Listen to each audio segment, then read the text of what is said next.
Hello and welcome to the March 2019 Sunshine Summit. My name is Heather and I am your host. This week, in association with Geeks Rising, I'm bringing to you a week of live streams to recognize and celebrate connections. This is day 3. We've been going live for the past 3 days. We've had Csomo from the Varmints podcast on day 1. We were joined yesterday by Mr. and Mrs. Ducky and Jim Collison from Home Gadget Geeks. And today I am super excited to be joined by an amazing, wonderful human being, Steph Fuccio, who is the host of Virtual Expats, Changing Scripts and Expat Rewind. Welcome, Steph. Oh, thank you so much, Heather. I'm so excited to be here, and thank you for putting on the summit. This is such an inspiring event. You are most welcome, Steph. It's a privilege to have you and everyone who's a part of it, and everyone who comes by the live chat. Shout out to Derek from Rolling Misadventures, Adam from Odd Dad Out, Liberty Dude is there, and Adela from Podcast Brunch Club. Hey, and welcome! Yay! Hi, everybody. Hi, Adela. Wow, so cool. Super cool. And we also have an amazing connection to celebrate today that the sun, which we can see in your background, is shining today for the March Sunshine Summit. I'm probably not going to be pointing in the right direction that way. Yeah, you were saying before we went live that the sunshine hasn't really been out and it managed to come out today, and it's just awesome to see it there. Absolutely. Yeah, Shanghai literally translates to on the water, but it rains so much all year. I call it of the water. Like we literally are just swimming all year. Similarly here, I live in a place which doesn't generate the most sunshine hours, but yet I live off the grid. So there you go. not ideal. But yeah. Thank you so much for being here, Steph. I just recently tweeted out before we went live today that you were one of the bright shining stars of International Podcast Day last year in 2018. That's where you shone out bright for me when I was doing my guest spot on that event, and you popped up in the chat, you were engaging with everybody, and then you were sharing your experiences on social media, and it was just incredible to see. So thank you so much for being so passionate about podcasting and making connections. Well, thank you so much for being a part of that day. That was the day that my podcasting life exploded and got super social. So I was just excited to be there. That's awesome. Just a quick note for Adela about refreshing the stream page. Yeah, it's a little bit tricky. We've got the Sunshine Summit is being hosted this year on sunshinesummit.live, and it's just a home base to send everybody to and have the live chat there, and you need to sort of refresh the page and click play on the YouTube video or something like that. But hopefully it'll work, and we'll be able to see the stream. But yeah, you are, like you said, in Shanghai, and you've therefore an expat, you're living abroad, and I just wanted you to share some of your amazing connection stories from along your journey of traveling, of languages, of cultures. There's so much enriching things that you've been a part of and experienced. So, yeah. Oh, wow. Where do you want me to start? How you came to travel, how you came to leave home. Oh gosh. Well, I left home first when I was 4, with the parents at that point. No, seriously. I am the daughter of Italian immigrant parents on the East Coast of the US. And so I literally was on a plane when I was 4. And I think that seriously started my curiosity into other cultures.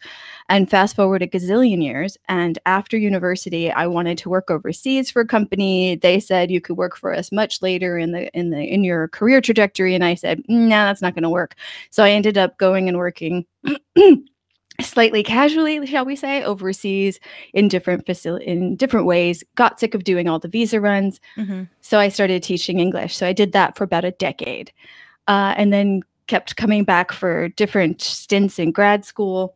And yeah, I just kept following opportunities, and most of them led me to different countries in Asia, and started in different places. I started in Taiwan and then worked in Vietnam, which was phenomenal, Malaysia, China, Japan. So I've worked in a few different countries. And being an expat is really exciting and interesting, and blows open a lot of opportunities and a lot of cultural information. but I have to share to think. I've kind of always been that way. And so for me, I needed a new outlet. So podcasting just kind of fit the bill. And how did you sort of maintain those connections back in America and with friends and family that you've made along the way as you've gone? Yeah.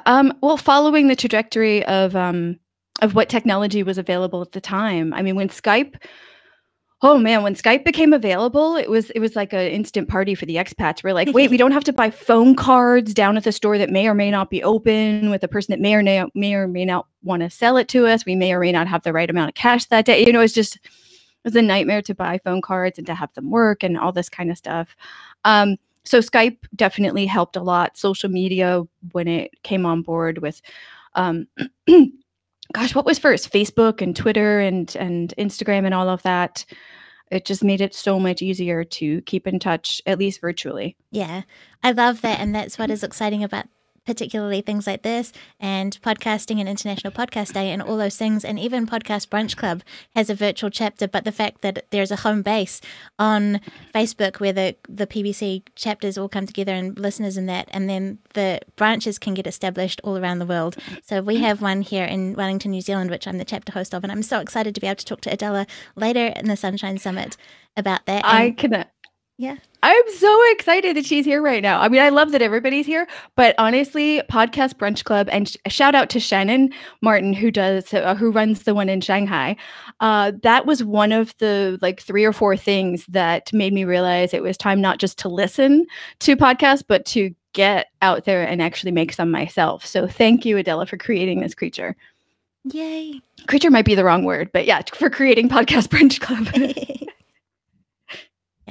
It definitely opens up opportunities. Social media has been an amazing way of doing that. There's Instagram, Twitter, Facebook, all of those things. And here we're able to connect with a peer in, which is amazing, and it seems to be working quite well. And connect with everybody wherever we are at whatever time. And thank you for being up this morning early to be here.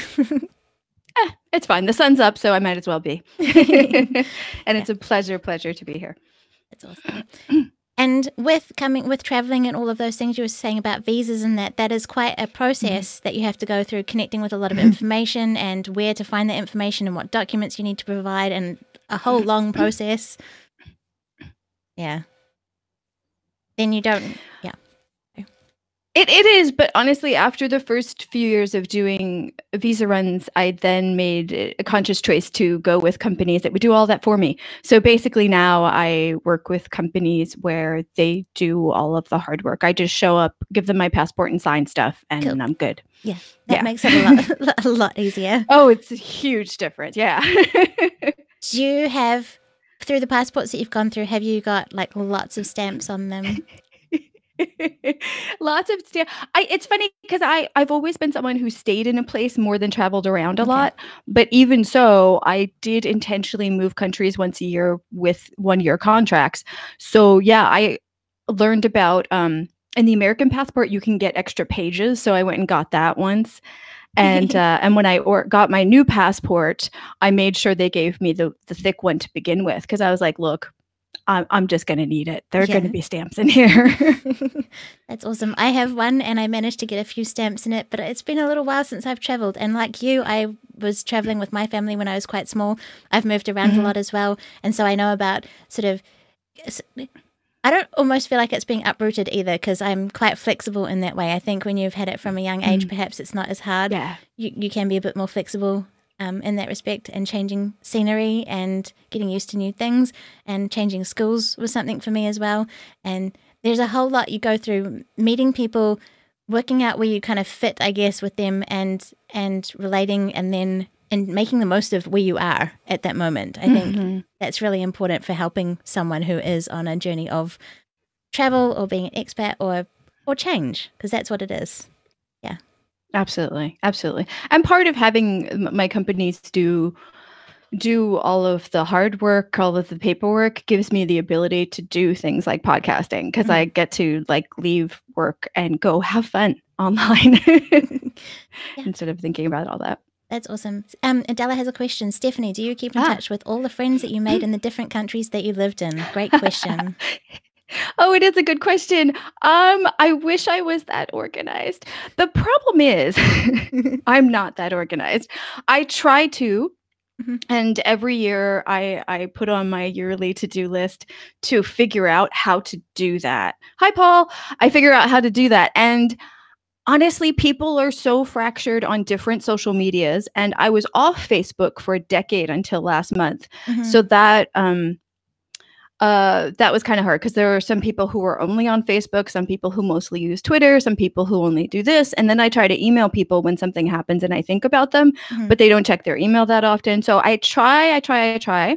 And I do keep in touch with the core group of folks from back home and from that third space, that international space, that space that I met people when I was living overseas somewhere or when I was traveling. It's easier to keep in contact with them because they're used to being virtually fluid as well as geographically fluid. Yeah. But it's really hard to keep in contact with everybody all the time. And actually, it's funny because thank you, Adela, for that question, because what I'm thinking now is part of the joy of podcasting is that sometimes I'll think of someone and I'll be like, wait, they could be a guest on this podcast. Wait, okay, cool. So I intentionally get to spend like 60 to 90 minutes talking to them when it would have been an email or a Twitter post or something. So I'm kind of cheating by bringing on people I've met over the years. That's awesome, though. And Jim Collison actually mentioned that yesterday about how we're kind of a little bit reliant on this way of connecting with people in a sense because, people might not check their emails or something. But if we make the date to connect like this and do it, then we've got, in this situation, we've got video as well as audio, which is amazing to be able to see and hear you and share that with everybody. And we've got another great question. Do you find, as someone that speaks various languages, this is from Liberty Dude, that the more the languages you know, the easier it is to pick up on a new one? I love the fact that you think I know multiple languages. I've tried to learn multiple languages, and I have a language learning podcast, Changing Scripts, that PodTube, part podcast, part YouTube channel. And I am in the process of learning Mandarin Chinese, but I guarantee you it's going to take me a decade to get any sort of fluency that you can see with speaking. I'm mostly focusing on reading right now. So I know little bits, and by little, I mean very little bits of language from different countries. Like when Lunar New Year hits in China, my first instinct is to say, Chak Mu Nam Moi, which is like Vietnamese for Happy Lunar New Year, even though I know Xing Ling Kuai Lo, which is the Mandarin Chinese phrase for it. But honestly, those are the extent of my multilingualism. So what part of that can I actually answer? Speaks various languages. Find languages. That the more you know languages, the easier it is to pick up. I have interviewed people who do know multiple languages, though, on Changing Scripts, and they do say the first language is the hardest. Yep. And once you get over that, it is easier. There's a gentleman I interviewed yesterday who has been in China 9 years, is very, very fluent in Mandarin Chinese, and said he's thinking of Thai next because learning Mandarin Chinese was so hard, and he learned how to learn languages in that one, that he's willing to switch over to another challenging script. Wow. And with another tonal language, such as Thai, because he feels so Oops, hang on a second, Steph. Sorry, hang on. I might have lost Steph's video. We just had a glitch in the internet connection there, Steph. Oh no. Hopefully you're back. I'll double check that we're back on the stream. Someone can let me know in the chat. Are we all good? Sorry about that. It looks like she's back. Okay. Yeah, Adela, why are you cursing at us? Just That was funny, Paul. There we go, Adela. Hopefully that. Sorry about the link thing. I didn't have any moderators chat roll. This whole thing's been a little bit tricky. But yeah, here's the link for the Podcast Brunch Club language theme for the month in the chat. And yeah, great that we're talking about language today. I think it's incredible that that is your journey of learning Chinese, because I had a quick, and I mean seriously quick, lesson with a friend of mine whose partner was Chinese, and so we decided we'd go through a Chinese language learning course as well, just to. Ooh. Yep, tricky, very tricky. Like I learned Japanese when I was a lot younger, and just it seemed I had a next door neighbor who was Japanese, and I've always been interested in other cultures and things, and Japan kind of really intrigued me. And I think Japanese might be a little bit easier than Chinese, just saying. Chinese is very complicated. It's not, Japanese is, I don't want to get too language geeky. No. I know more about languages than have the ability to use them, but Japanese has 3 writing systems, which is something that blows my head. One of them is the traditional version of the Chinese characters that I'm learning. So if I ever did learn Japanese, I'd have a, let's get language geeky. Sorry, the chat room. So but it has 3 scripts, which sort of hurts my head because I do tend to focus on reading, and they have honorifics, which I'm sure you remember trying to learn the different like formality levels. I don't know. I think I'm good with Chinese. It'll take me forever to get to a high level here, so I don't know if I'll ever get a third language in. I'll be excited to get a second. I've dabbled. So I did the Japanese. I've learnt a little bit of German and French, and Māori is the language here in New Zealand. So we kind of learn that at primary school, and then whether or not people take it on is another thing. I really wish they would. I think that's in places where there are, like, it's one of our official languages, and it would be awesome if more people took it further and were knowledgeable about it and things. And I just want to say, absolutely, a quick shout out to Dave from International Podcast Day, who's in the chat. It's so exciting that he managed to make it today. So cool. Hi, Dave. That was the double wave from Asia. I hope some of you get that joke. When does language learning start in schools in New Zealand?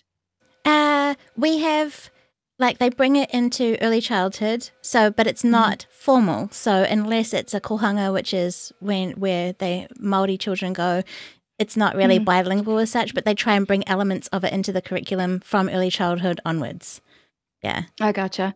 I don't know where it is now, and it's different state by state in the US, but when I was growing up on the East Coast of the US, it was the last year of junior high, which was like 14 years old, which is way too late to you could still do it, I suppose, if the instruction and motivation and materials were great, but it's much easier when with children, I think, to get them to start. Yeah, I think that here for other languages like French or German or anything else other than that's not an official language of New Zealand, you'd have to have like a private tutor or go to lessons outside of school to have that earlier than high school. It would be the same. Yeah. I think my official Japanese class at school was about 14. Oh, wow. Yeah. Okay, yeah. Yeah, no, we didn't even have a wide selection. We had Spanish, German, or French. Okay. That was it. And I didn't like any of them, but you had to do 2 years of one of them. Okay. Yeah. I go through phase. Oh, motivation question in the chat room. Oh, yes. Start a YouTube channel. There's a really big, to answer the question, I go through phases of RM is adventures. Sorry, I probably just messed that up. I go through phases of trying to learn Japanese and falling off. Any recommendations for motivating and sticking with it? YouTube. Start a YouTube channel or follow people that are doing a similar experience on YouTube. There is, and I didn't know this when I was language teaching for 15 years, but there is a very strong language learning / polyglot community on YouTube. And people do all kinds of things from like filming themselves studying to talking about what they've done that week to showing their materials. I have tons of videos myself geeking out with my flashcards and showing the characters and pretending that they mean more than they do to get me to remember them. So if you're a video person, do that. If not, you could do a podcast. If not, you can just follow people who do these things. And I think watching people do them can be motivating for some folks. So maybe try that. Yeah. It was amazing. I think that's an amazing thing about YouTube now, like having the accessibility, the searchability of it to try and find those things. And if anyone comes up, finds good resources and they want to share them somewhere and tag us afterwards on social media so we have that as a resource list, that would be amazing. But I was so super lucky to have a neighbor of mine who was Japanese, and that was like a real close to home kind of thing. And if I'd stayed at the high school I was at, they did school trips, and there was one planned for Japan, but I kind of moved on before that happened. And but at high school also I got to do in my final year I was in the choir, and we got to do an international choir trip to Italy and England, which was amazing. Oh my gosh. Yeah. I did a choir trip between my junior and senior year of high school, actually. Cool. In Europe. Yeah. We got that was my first experience of cathedral fatigue, Okay. because we went into so many, we'd like go have breakfast, do a concert, go to a cathedral, walk around a bit, buy really expensive water because Europe felt very expensive at that time in my life, and do another concert and go to another cathedral. And by the fourth day, we were like, oh my God, there's 3 weeks of this. Yeah. We had 3 weeks too, and we'd come from winter over to their summer, and we had the uniform was completely wrong. Ours was really hot and thick. We weren't prepared at all. Whereas some of the American choirs that went were much more onto it, had a specific uniform made with capped sleeves, because you know when you go in the cathedrals and things, you had to. What was the name of your program? I think it was an International Children's Choir Festival. I don't know what specific program it was. Yeah, but I could look that up. Yeah, mine was American Music Abroad, which was not awkward at all. And we had to wear red, white, and blue. So like a blue skirt, a red jacket, blazer thing, and a white shirt. It was really awkward because there was like maybe 50 of us walking around from place to place in our uniforms in Europe. Yeah. Awkward. Yeah. Very awkward. Yeah. We had robes as well, which made that very hot and terrible. And then girls were fainting. It was just a mess all over the place. But in the preparation for that, like, I used things, I think I mentioned to you, you asked me about what books that I connected with that had a something that was, what did you say? Something like that I used or remind me to of. help you through like a cultural adjustment or something. Yeah. And I don't particularly have one of those, but I'm looking forward to hearing about them from other people, because I just used like the Lonely Planet guidebook, and I poured through that for so many days. Like the ears are bent on it, and just, it was a way of connecting with what I could discover when I got there. Yeah. Yeah, the climate. Oh, yeah, no kidding. Because our trip in Europe was in summer, and we were in those long sleeve blazers. So yeah, good point. Good point. Odd dad out. Yeah, they should have said it's going to be hot and humid, and you'll be walking around on cobblestone streets with heels. Not nice. Not nice. But it's funny because the Changing Scripts podcast actually started as a YouTube channel where I was just following my own awkward progress in learning the language. And then I started a podcast at the same time. One of the first expat podcasts I started at the same time. So I had like two worlds, and they were very, very distinctly separate. And then over time, I started to interview people for the language podcast, and that turned into the podcast, and I had them all meshed together, and that was super awkward. So I split them only the beginning of this year, and then didn't like the split. So now I've created a PodTube, which is like part podcast, part YouTube channel, because I like making up words. Since I can't learn other ones very well, I like to just make them up. There was a good point yesterday in the live stream, or at one time somewhere I saw that all words are made up, which I kind of liked. Yeah, that's true. Technically. That's true, yeah. But usually it takes a few iterations of people messing up words for them to become words. I just intentionally shove them together and go, this is my blend. Yeah. I like it. My favorite, though, from a linguistics class at university was confidence, which is confidence from coffee. Confidence. I love that. All right. I absolutely love that. Yeah, that's going to be in my vocabulary. 2 girls on a bench. Oh, hey, ladies, welcome. Trisha, I think, is in the chat. Yay! Nice to see you. Looking forward so exciting. Talking to them later in the week too. And she said that she had a Spanish teacher that told us, or they had a Spanish teacher that told us they could speak Spanish in Italy and get by. Nope, not a thing. No. Italy, Spain, quite different. Yeah. Yeah.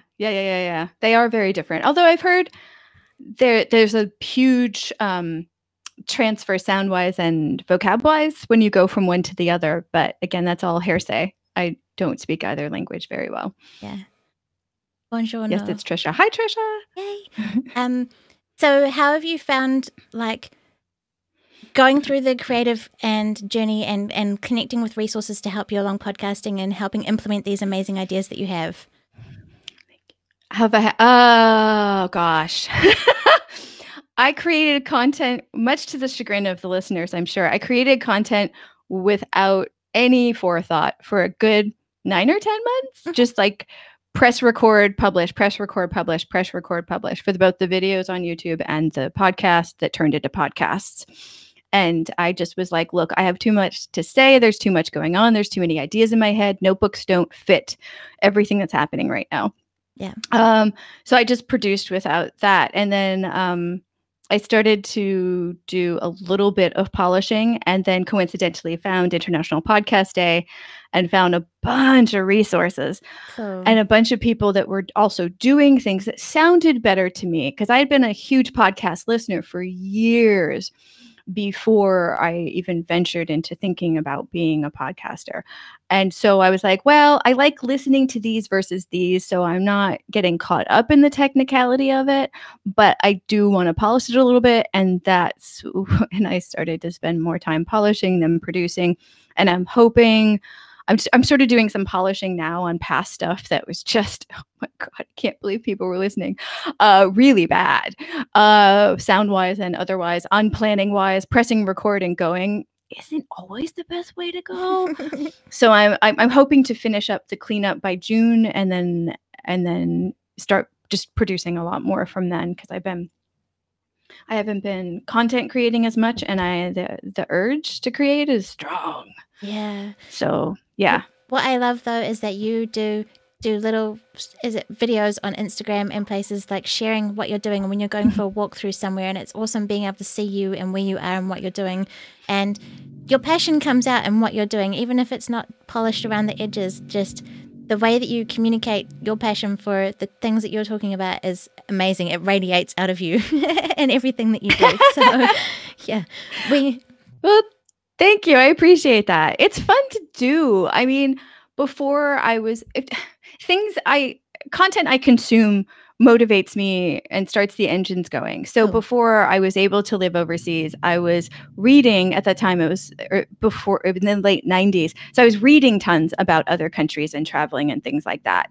And then once I started to travel, I got into whatever was available online to learn more. It was like blogs at the time. I think it was mostly blogs at the time. There wasn't a lot in the early aughts on the internet, but I consumed as much as possible, and consuming kind of fed also sharing, consuming, sharing. And now I've got way too many YouTube videos that I follow. I have like 150 podcasts that I subscribe to. Wow. And I'm just like, I have to, this sounds like I'm calling myself crazy. I'm not, I just constantly have to keep learning and sharing.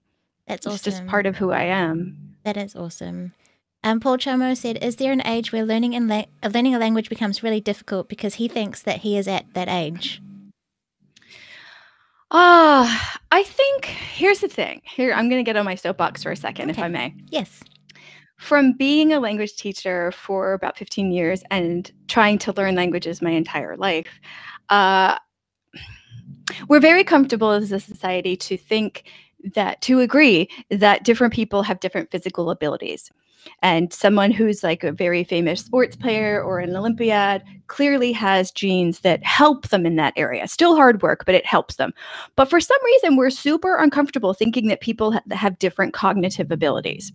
Mm-hmm. And so people that you'll see a lot of times, like talking about how easy it is to learn languages and how quick it is, and they'll tell you, here's how to learn this language in 30 days kind of thing. I believe they can do that, but I think most people can't. I think they're the outliers, just like NBA players are the outliers. I think that the polyglots that write the books, that genuinely they're trying to help people, but I don't think most people can do that.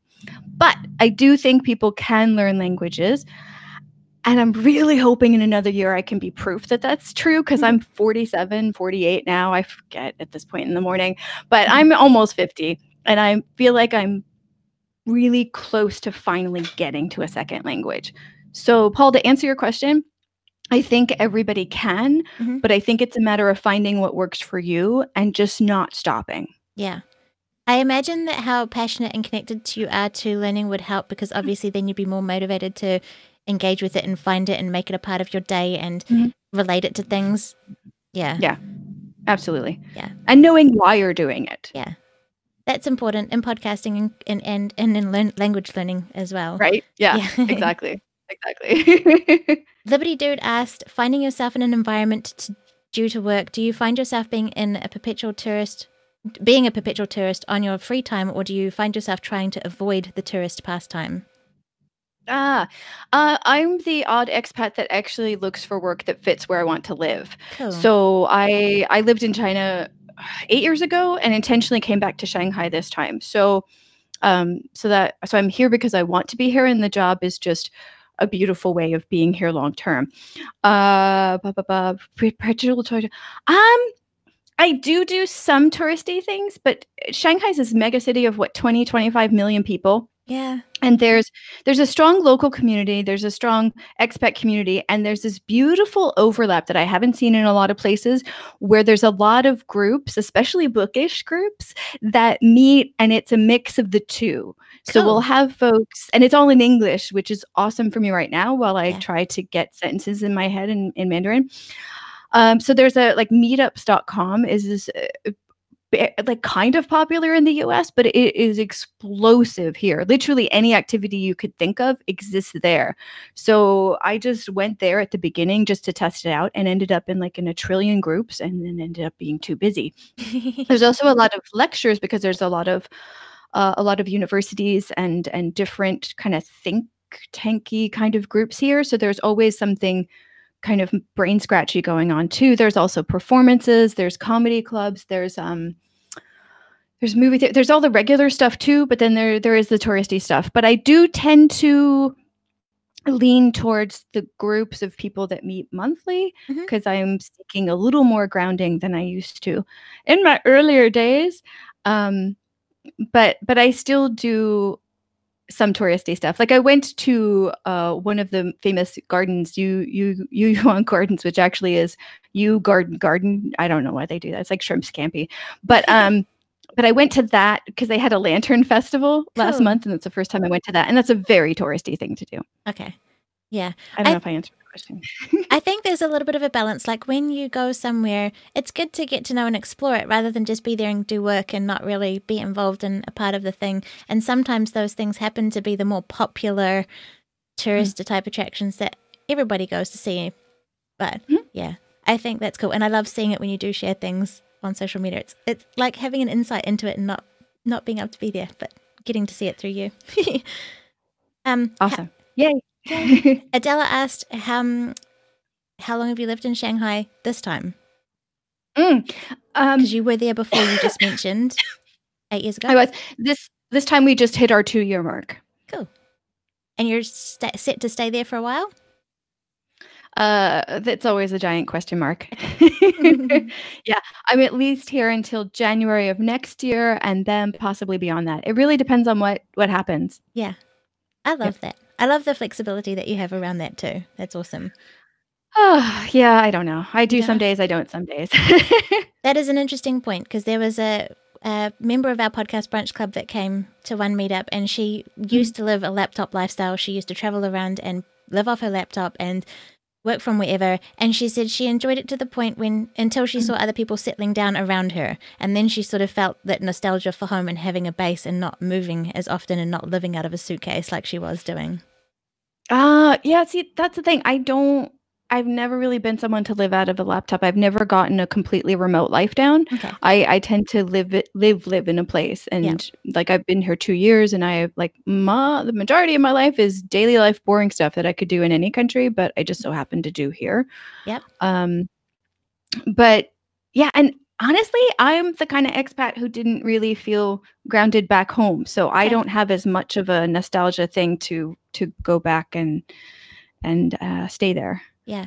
Do you have the wanderlust then? Do you have like the what is it? The not itchy feet, something about traveling? There's a word for that. I can't think of it. I used to have more of the traveling thing, but honestly, I'm much better. Like even when I was backpacking and working in hostels, I tended to work and live in places for like a month. So I'd see people coming through the hostel who were like going to like a city a day. And I was just like, whoa, even in my early 30s, I was like, that's exhausting. Yeah. I can't do that. I need a little more time in a place. So I have more of the, like I'll use the suitcase to move from one country to another, from one city to another, but then I stay there for a while. Yeah. How have you found adjusting to the cultures and things when you move from places that are maybe more culturally diverse?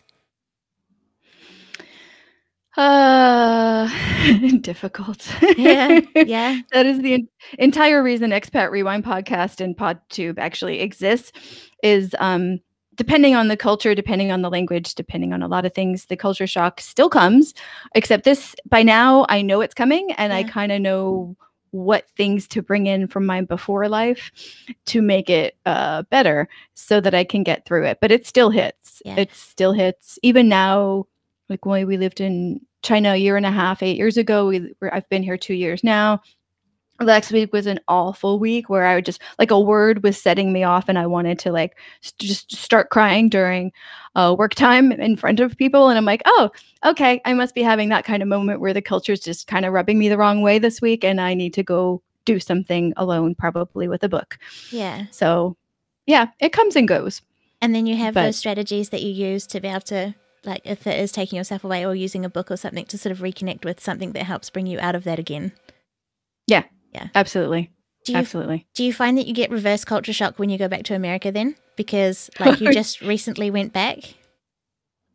It's huge. Yeah. It's absolutely huge. And like I said, I'm not the type of person that was super settled and comfy and felt like I fit in the US. Yeah. So going back is I don't have the expectation that it will feel like home, but it's still really hard to adjust to really tiny things. Really, really tiny things. Yeah. The trip recently was back to Idaho, which is not where I spent any period of time. It's where my husband is from. Mm-hmm. So that wasn't so bad because it felt like a different country because it's Idaho, smack dab in the middle of, not even in the middle of the country, but in the middle of the part of the country that I generally haven't spent time in. Okay. So that wasn't too bad. I could just put that off in my head like, this is a foreign place. Yeah. And I think Paul is adding itchy feet to his current vocabulary, which is quite funny. I think itchy feet is the thing. Yeah, I don't know. I didn't look at that beforehand, but yeah. I don't know. What's happening there? Travel bug, itchy feet. There's a lot of phrases for wanting to learn about different cultures by being there. Yeah. Have you ever had a situation where you've been somewhere and not been there as long as you'd wanted to be? Oh, many places. We were in Berlin last year for the first time, and it's funny, we had a month-long vacation, which is not normal for me. And we spent 3 weeks in different places in Spain and then a week in Berlin, specifically in Germany. And we realized a day into Berlin, we should have done it in the reverse, but we just didn't know because we hadn't been to either place. But we just connected a lot more with Berlin than we did the cities we went to in Spain. And we're like, oh, need to come back. Yeah. So do you keep a list of places that you want to live in, travel to, and things like that? No. Nah. Okay. Nah. I used to try to be organized, and now I just hope that my search works on my Gmail, which is where I keep most of my notes. Awesome. Yeah. Adela said Wanderlust. I mentioned that before. Wanderlust, travel bug, all those different words for it. There is a theme of the Podcast Brunch Club on Wanderlust as well. And yes. I really enjoyed that one because, like you, I'm passionate about that. And see you later, Adam. Thank you for coming by the live stream. It's awesome to have you as part of the chat. Hi, Adam. Bye. So on that note then, Chris just chimed in with what's a place you really want to get to but haven't. Oh, Chris, the list is long. Croatia's one, but I'm waiting for the Game of Thrones crowds to go away. Okay. I'm trying to think. There are many. I've only been to 2 countries in South America, so Argentina and Colombia. So I really want to go to Chile. I would love to go to Peru. I tend to want to go to places that are different than where I'm living. So right now I'm thinking of places outside of Asia, but there's still places in Asia I'd like to go to too. I've never been to Singapore for some reason. And northern China, like near Mongolia and stuff. I'd love to go there. There's so many. Like pick a map and yes, I would like to go there. Cool. That's awesome. Adela mentioned Croatia is beautiful. That is on my bucket list of places to go. And another one is I actually want to go to Machu Picchu. I really would love to go there, like so badly. Oh, Heather, you should do the next summit from Croatia, Dubrovnik. Yes. How do we make that happen? I don't know, but we can work it out. Yeah. Liberty Dude said, with so much going on, it's understandable that a podcast might end up on the back burner. If you've experienced this, do you find it like riding a bike, or do you have to get back into the pace of production? No. Before podcasting, like years and years and years before podcasting, I blogged like a demon. Again, kind of with the same thing where I just created stuff and pressed publish, and so there were tons of errors and things, and it was just awful. It was just awful. But honestly, the drive to share is ridiculously strong and keeps me up at night sometimes, and it's really annoying. I'm not saying this like I'm so lucky. I wish it wasn't there. I would love to have a 9-to-5 life and then just go and have fun and do hobbies and hang out with friends. Yeah. But that's not how my brain works. So for me, the motivation is there, and the more I consume other people's content, the stronger it gets. For me, the frustrating part, or the thing that's hard to get on track with, are the technicalities, the administration, the organizational stuff and the marketing stuff. It's hard for me to get that stuff in line and do it consistently. That's the stuff that really, really is hard for me.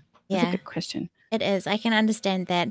I think that passion to share is amazing, and it would be hard to manage that and keep track of all the other things that aren't the creative fun stuff that would help. But like, it's important, like the admin side of it that you were saying. Yeah. And I understand about the podcast ending up on the back burner. That is what's happened to mine in the lead up to the Sunshine Summit. It goes on a bit of a hiatus because I spend quite a lot of time preparing for this, and I just have to hope that the listeners will be there at the end of the day when I come back and launch the and next you do it one. Twice a year.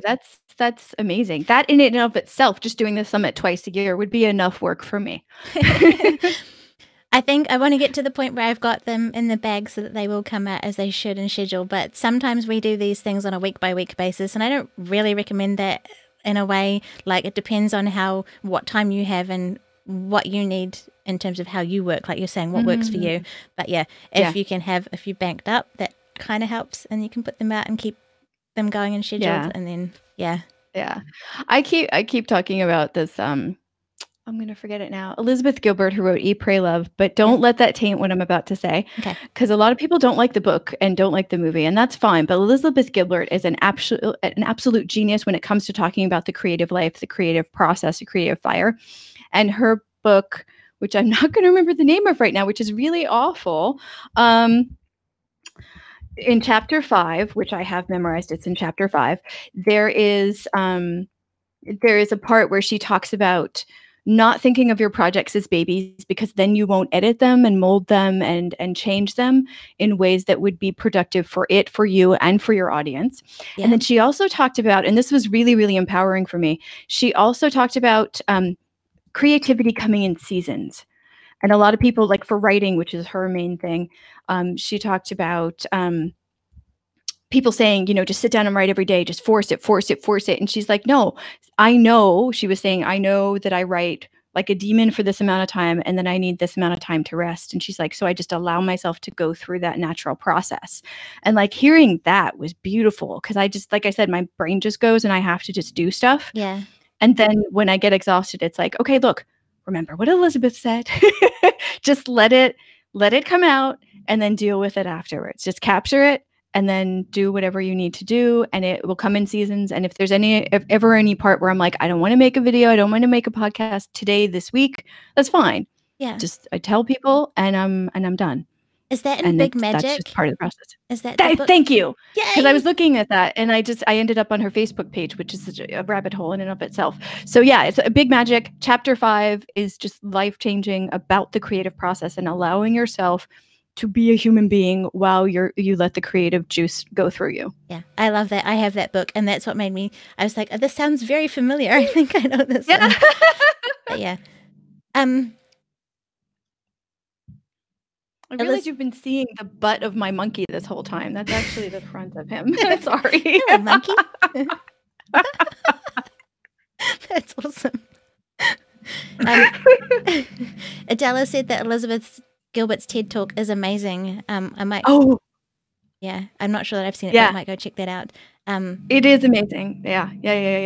And chapter 5 in that book, in Big Magic, is along that same lines, but slightly more focused on the creator, not so much with society. Okay. Because that TED Talk is Powerful. Sounds like it. powerful. Yeah. Yeah. That's awesome. What's the most surprising thing that you thought weird by locals that wasn't a big deal? That's by Chris. Most surprising thing that you thought weird by locals thought wasn't a big deal. I think a lot of people already have seen this in pictures, but in China, every culture, let me just preface this, every culture has weird things that we do, including my own culture. We are goofy as bleep, bleep, bleep on so many levels. So I'm just going to preface that. However, there are these things called split pants, and I don't know if you want me to put a link for an image in the live chat, but for babies, and babies can be anywhere under like 2.5, 3 years old. You do want a picture? Oh gosh, okay, Adela, you don't know what you're asking for. You might have to get me the link and send it because I don't have anyone set up as a moderator unless I can change the settings for the chat. Oh, okay, fair enough. Okay. So basically, it's pants, like baby pants, like and there is an opening from the just below the elastic, below the waist, all the way to the front of the pants. So when the child moves or bends over, everything is visible. And it's meant to be easy access because babies need to, apparently, from the moment they realize they have to have some sort of bodily function to when they do, is very short. So you want it to be easily accessible. Yeah. And so it's not as common now, especially in tier 1 cities like Shanghai, but you used to, even just a few years ago, see lots of babies around town with these split pants, and they would, sit on the metro and walk around and sometimes be held over trash cans and different things. And so it's just like, oh, I'm not really sure I needed that visual today. So that was a big cultural difference to realize that oh yeah, here's a picture from Wikipedia. You should be able to share it now in the chat. I think I might have changed it for you so you can edit. Be forewarned, there is nudity in this picture, folks. But yeah, so that's one of them. But literally every culture has something quirky like that. Maybe not exactly like that, but yeah. They're calling them open crotch pants, but it's just called split pants in English here. Yeah. Hopefully this is working. Sorry about the live on the fly and not having the links work before. I've just changed it. It was tricky to get used to how the setup will work. Oh, I'm sure. Yeah. That is interesting. Oh yeah, now it looks like I cursed. Yeah. Did it show up? Try again now. Oh, yeah. Oh, okay. Yeah, there we go. Yay. Awesome. Oh gosh. They don't have them for adults, so I'll just put that disclaimer on there. Yeah. Both Adela and yourself and things. I'll try and get everyone set up so they can do that and share things because it's a bit tricky when you can't do that in a live chat. But yeah. What's coming up then for what you're working on? Because you said you were tidying things up and you put out a bonus episode which I got to listen to, which was awesome just recently, and you were so excited about today, which was amazing. And yeah, what's on the forefront for you? Yeah, the tidying up is going to last until June-ish, but I think by then I'll have all of the 3 pod tubes in check and with some sort of schedule that won't change every week. Right now I'm literally erasing and redoing the schedule every week. We started the new season 3 for all 3 pod tubes last week, and the day after I started, I changed the frequency. Not good practice, but I figured it's better to do what would be good for the listeners than to stick to a plan that would be ridiculous. So I'm hoping things will settle down is the short answer. Yeah. Also with Expat Rewind podcast, which is where we delve into that first year in a country, we've been using different artifacts to talk about the culture shock and the cultural adjustments. We've been using a lot of different ones, and some have worked out okay, and some have been great, and some have just fallen flat. Mm-hmm. So we're moving, and this is what I was talking to you about being on, Heather, if you're still interested, is we're moving towards books, just just books. Not even just reading, but just books that help people through. It doesn't have to be about the country that they've moved to, but just a book that kind of helped them push through and realize X, Y, and Z about their own cultural adjustments. So we're slowly moving towards that throughout the year. That's for the podcast and the interviews with the expats and their books. Not their books, but the books that they liked. On the YouTube side of that, I'm going to catch up with all the previous episodes of me awkwardly reading my old blog from 2003 from Taiwan. Come June, when all that is organized and fixed, then I'm going to be live streaming the readings of my blog from 2003. And hopefully I'll have as many wonderful people as are here today watching that culture shock explosion from my first Asian country come to life in real time.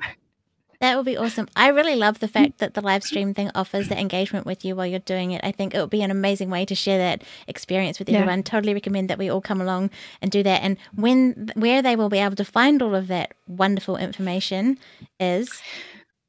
Right now, Steph Fuccio, STEPHFUCCIO.weebly.com. I will eventually move to my own .com site, but that's not happening yet. That's okay. I have a lovely little screen up at the moment, which should have all of your details of contact things that people can connect with you on. And just quickly, like, how do you engage with people who listen to the podcast? Yes. Yes. I know that was not your question exactly, but yes, literally everywhere. Cool. My handle, Steph Fuccio, STEPHFUCCIO, is everywhere. Yeah. On Twitter, I'm now back on Facebook, Instagram, Tumblr, I said Facebook, LinkedIn. It is my Gmail address, literally everywhere. Yep. Yeah, that's awesome. Can you hear the drilling in the background, by the way? No. Oh, good. Okay, good. Know. They're doing construction on a floor near me because we're in constant construction in Shanghai. And sometimes it comes through and sometimes it doesn't. And this is why I like my Q2U, because it doesn't always pick it up. So, yay. Yeah, Q2U, we are the same. I have the Love Q2U it. also. We have a little Yay. thing with people that I know, which is the Q2U hype. So just squeeze one of those in there. Yeah, but for the main base that everyone can find you on is stephfuccio.weebly.com. That is the base there, and they can search you up on Changing Scripts on YouTube. Stephanie, I think that's what it's called. And yeah, I love that you brought Mike Buddies. I love that you brought the yellow today for the Sunshine Summit. The sun is still shining on you in Shanghai, which is amazing. And totally amazing. Yeah. I appreciate everybody who's been here today. It was so awesome to see you all in the live chat. This has been such a wonderful experience. I do recommend that you check out. Yeah. Heather, I agree with what Paul said earlier, that you are a superhero for doing all of this. So thank you. You're welcome. Thank you. It means a lot. Connections are really important to me. This is an amazing way to be able to reach out to everyone around the world. It makes me emotional, you guys. Yes, Paul. Yeah, can I say badass on this? Yeah, sure. Oh, I just did. Yeah, there you go. Yeah, Paul said Heather is a total badass, and I cannot agree with that more. I have one of my other guests as well, which I love what Adela has for Podcast Brunch Club. She's got a globe of all the chapters around the world. One of my listeners made a map of all of the Sunshine Summit guests that we've had so far, and it blew my mind just that That's wonderful. I think we've had 26 guests so far, and we're across the globe, and it's amazing. So really appreciate everybody. And it would be even more with all of the people who've come in the live chat. We've covered a lot more ground. So Sunshine Summit is an amazing way to do that, celebrate connections. I'm so glad that you and I connected. Truly grateful for that. You're an amazing person. Me too. So are you. Yeah, I'm getting all teary now too. Okay. What is it? Adela's, what is she, Thursday? I have them all in China time. Yes. This is so exciting. I should know. I've got my list. Adela, because of the time difference, I actually can't watch a lot of them. But Adela's China time, March 14th at 12:30. Yeah. Oh no, sorry, 7:30 a.m. in China. As if that helps anybody in the chat room. If you're in China and watching the replay or the live stream somehow, that's when it is. But yeah, Wednesday for Adela. I think that's Thursday my time, and she'll be up on the banner of the countdown. There's a below this video on sunshinesummit.live. There's all the guests and things, and there'll be tweets and things going out on social media for everybody. And yeah, if you've enjoyed today, I would love for you to share it with everybody so they can meet Steph and celebrate with us. And yeah. And please share your projects with me too. I love adding more. I know I rolled my eyes at 150 subscribed podcasts on my podcast addict, but I want more. So please do connect. Yes. Oh. And Steph is also a wonderful human, have to agree. And Chris actually sort of only 150. I think that some people have so many different levels of how many podcasts they listen to. So I just downsized from 190 over the past week. I was pretty happy for that, but yeah. That's incredible. You're so supportive. And like I said, going back to International Podcast Day last year, you shone bright. You really stood out as a way of someone who is so passionate about everything. And yeah, just very grateful that we've been able to connect. Cool. It was, oh, yay. Yeah. They're all given the details in the chat of the future. Yeah, I'm sorry. I'm reading the chat a little too much now. I'm like, I can't multitask anymore. It's 180. Yeah, no, it's rough. It's rough, but it's awesome. I love that there's so much content on so many different platforms. And I'm glad that I don't have to choose between podcasts and YouTube. So yay. Yeah. And that's, we kind of touched on it, but that was the whole PodTubes thing, is combining the podcast and the YouTube thing together, and your new word that you've made. PodTube. Paul, not one. I have 3. So go ahead and subscribe to all 3, please. Good, nice. That was awesome. Plug. Yeah. Totally. Anyway, yeah, no, it's totally fun. Yeah. And thank you for the platform to talk about it, because I love sharing. You are most welcome. Alrighty. We'll catch you all in the next live stream, everybody. Thank you so much for coming by today. Thank you. Bye.